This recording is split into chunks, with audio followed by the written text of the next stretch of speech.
দেশের বাইরে আমার কোনো ঠিকানা নেই, এটাই হলো আমার ঠিকানা। জীবন মৃত্যুর সন্ধিক্ষণে থাকা বিএনপি চেয়ারপারসন খালেদা জিয়াকে উন্নত চিকিৎসার জন্য বিদেশে নেওয়ার চিন্তা ভাবনা চলছে। তবে শারীরিক অবস্থা অপরিবর্তিত থাকলে দেশেই চলবে সাবেক এই প্রধানমন্ত্রীর চিকিৎসা। একাধিক সূত্রে জানা যায়, আজ ৩রা ডিসেম্বর চীন এবং যুক্তরাজ্য থেকে দুটি চিকিৎসক দল ঢাকায় আসবেন। বেগম জিয়ার শারীরিক অবস্থা বিবেচনা করে তারা মতামত দিবেন তাকে বিদেশে নেওয়া যাবে কিনা। মূলত এর উপরই নির্ভর করছে খালেদা জিয়ার বড় সন্তান ও দলের ভারপ্রাপ্ত চেয়ারম্যানের দেশে ফেরা। চিকিৎসকদের পরামর্শে খালেদা জিয়াকে উন্নত চিকিৎসার জন্য বিদেশে নেওয়া হলে অগ্রাধিকার পাবে সিঙ্গাপুর।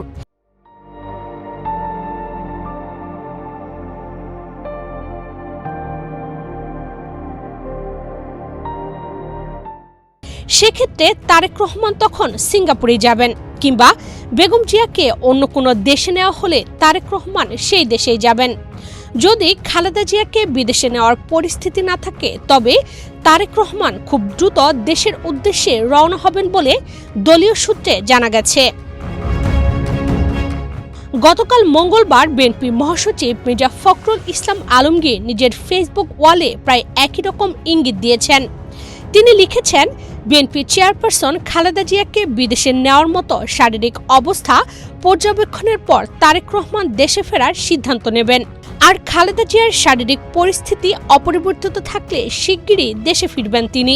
এর আগে দলের স্থায়ী কমিটির সদস্য সালাউদ্দিন আহমেদও গত সোমবার জানিয়েছেন, দ্রুতই দেশে ফিরবেন বিএনপির ভারপ্রাপ্ত চেয়ারম্যান। গত মাসের ২৩ তারিখ খালেদা জিয়ার শারীরিক অবস্থার অবনতি হলে রাজধানীর এভারকেয়ার হাসপাতালে ভর্তি করা হয়।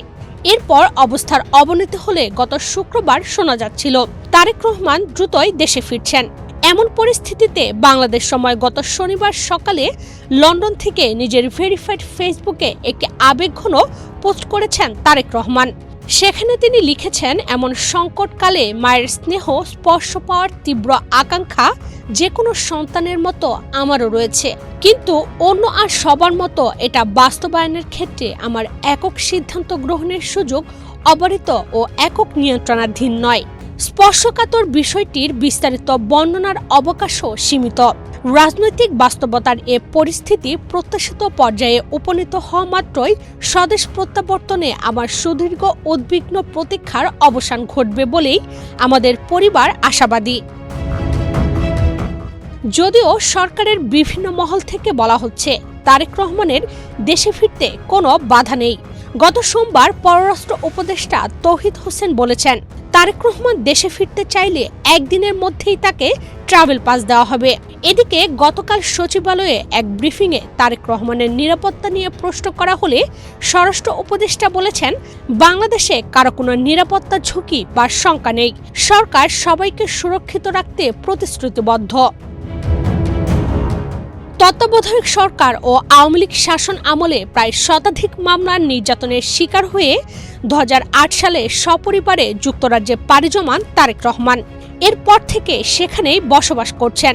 ছাত্র জনতার গণ অভ্যুত্থানে গত বছরের ৫ আগস্ট আওয়ামী লীগ সরকার ক্ষমতাচ্যুত হলে বিভিন্ন মামলায় তারেক রহমানের সাজার রায় বাতিল হয় এবং কোনোটায় আইনি প্রক্রিয়ায় অব্যাহতি পান। তখন থেকেই তার দেশে ফেরার আলোচনা শুরু হয়। দলীয় প্রধান ও মা বেগম খালেদা জিয়ার শারীরিক অবস্থার অবনতি হওয়ার পর থেকে এই আলোচনা আরও জোরালো হয়েছে।